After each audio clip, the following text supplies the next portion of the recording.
someone admiring the scenery from the cliff tops. Ah, that must be him! Hello there, are you Vichana? That's me. Did you need something?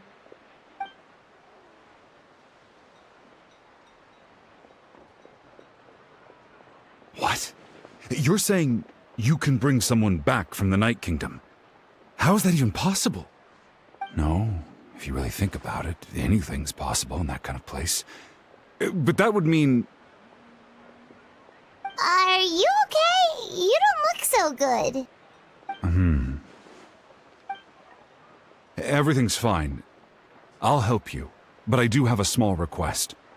After I help you find Kachina's ancient name, I want to use the stone to look for my friends as well. Your friend? Oh, why not mention someone named Malco? Is that who you're talking about?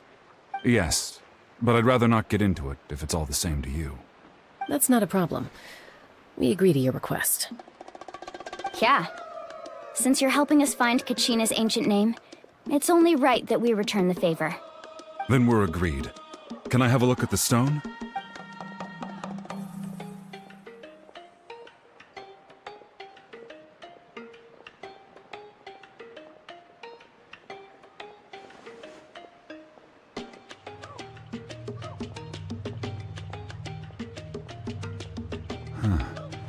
I see. From what I can tell, it functions almost like an abyssal pylon. Both connect the Night Kingdom to the living world. Once the connection is established, the abyss will come surging through the opening like a predator honing in on the scent of blood. So we have to be sure not to use it in a tribal settlement. Wow, you got all that just from looking at it? I just picked up on the basics, really. I still have no idea why it works. You said someone named Lali invented this. They must be a genius. I'll go find an open area and start setting things up. In the meantime, I need you to get 2 things for me. We'll go right away. What do you need? First, I'll need some hook ropes. Pretty much every store around here carries them, so no need to go anywhere special. Oh, and I need to build a net out of them, so make sure you get a good amount. Wait, are you saying you're going to use a real net to catch Kachina's ancient name? How does that work when one's tangible and one's not? By creating something tangible in our world, like a net, we can create a connection to a corresponding concept in the Night Kingdom. Basically, I'm going to use the concept of a net to catch something equally intangible, an ancient name. Oh, I see. What about the second thing you needed? Right. I need 2 chunks of obsidian. Once we bring the ancient names into our world, we'll need a place to store them. Normally, you can only get obsidian from the Children of Echoes, but I heard there's a traveling merchant from that tribe around here somewhere, so maybe you can try your luck there. Gotcha! Alright, let's split up. See that clearing? Let's meet over there when you're done. Oh, and you can send someone with me if you want. In case you're worried I might take the stone for myself. What do you think, Chaska? There's no need. Lena spoke highly of you. That means you're trustworthy. I appreciate it, even though that doesn't mean much to me anymore. Anyway, it'll take some time to set everything up, so no need to rush. I'll see you in a bit.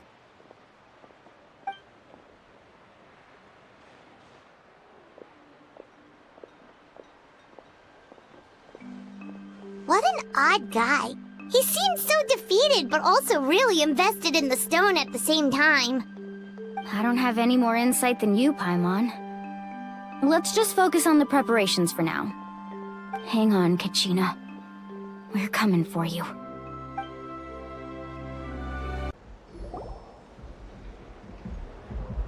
Hello. Do you have any hook ropes for sale?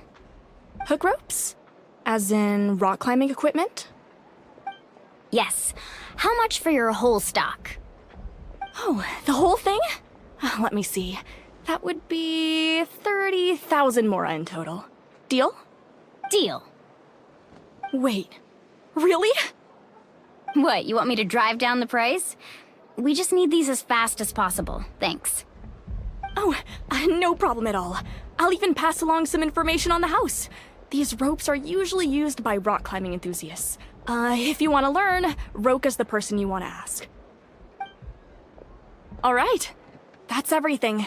Here you go. Now we need the obsidian. Let's go talk to the traveling merchant Bichama mentioned.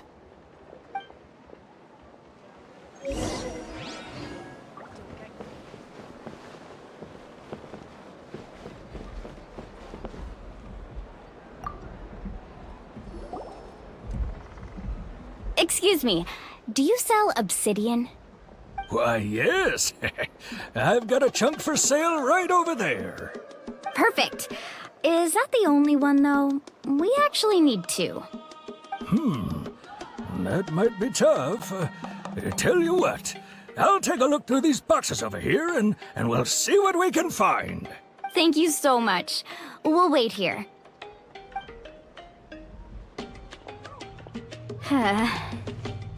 Relax.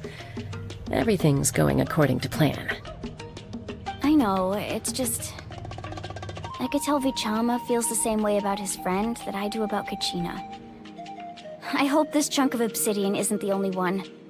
Kachina always carries all sorts of shiny stones with her. If I was the one trapped in the Night Kingdom, she'd have a whole pile of obsidian ready in a heartbeat. Well, would you look at that? I did bring an extra.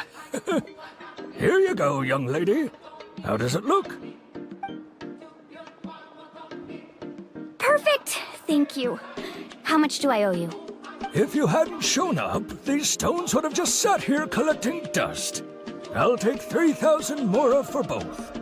Here you go. By the way, I heard you mention Vichama just now. You running an errand for him, then? How's he doing? Malco's been gone for 5 years now. It's about time he started to move forward. Do you know what happened between them? I heard about it in passing while I was out drinking one night, but I don't know all the details. Vichama and Malco grew up together, and even made a name for themselves together. Malco was an amazing fighter, capable of knocking out multiple opponents in a single hit, while Vichama excelled at scouting and analyzing the battlefield. The two made an excellent team, and managed to beat back the Abyss several times. 5 years ago, they both emerged triumphant in the pilgrimage, and were placed on the same team to fight the Abyss.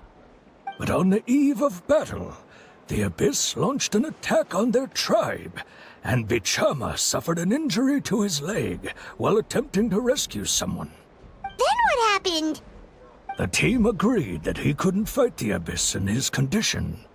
Vichama didn't argue. He knew going to the front lines with an injured leg would make him a burden in battle. So they raised the issue with the Pyro Archon, and she agreed to let him stay behind. It's just... Malco and the others ended up facing hordes of abyssal monsters in numbers that far exceeded anyone's expectations.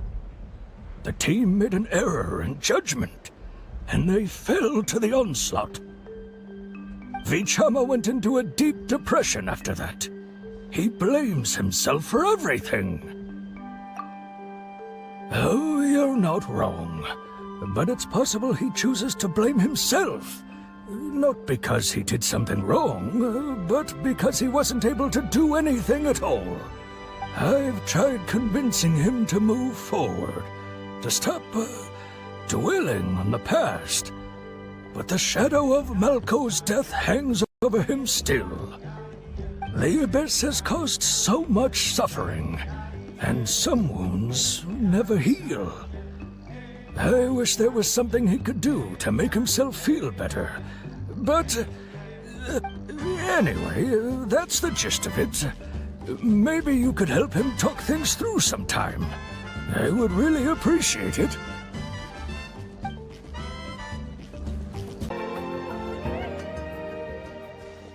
Did you get everything? Yep, it's all here. When do we start? I've made all the necessary adjustments, so we're good to go. As agreed, I'll help you find Kachina's ancient name, and then you return the favor. Go ahead.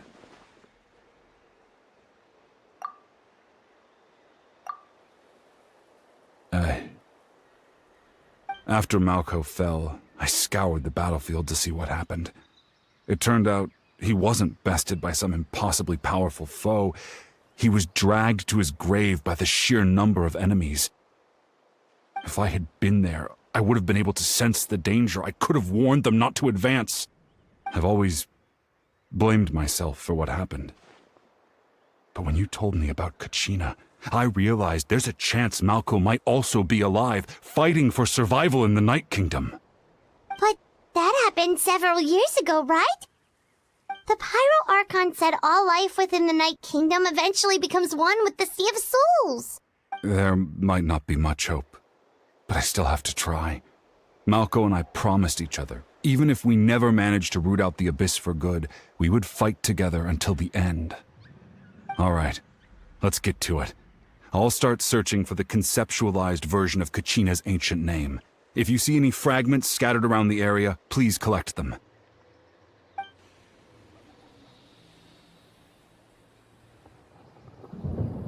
Make sure you prepare yourselves for battle.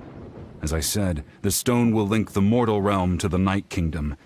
The Abyss will likely emerge in response.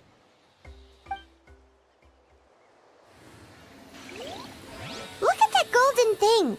It must be one of those fragments Vichama mentioned. Let's get closer!